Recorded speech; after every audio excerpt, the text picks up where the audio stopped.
آمن الرسول بما أنزل إليه من ربه والمؤمنون كل آمن بالله وملائكته وكتبه ورسله لا نفرق بين أحد من رسله وقالوا سمعنا وأطعنا غفرانك ربنا وإليك المصير لا يكلف الله نفسا إلا وسعها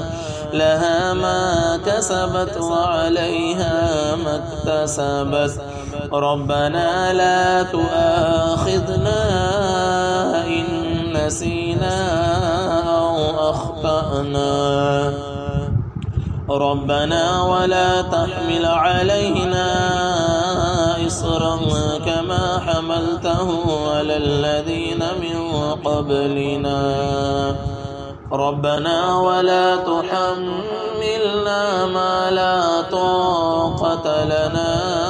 به واعف عنا واغفر لنا وارحمنا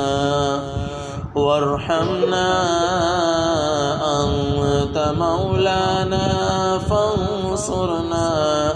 فانصرنا على القوم الكافرين.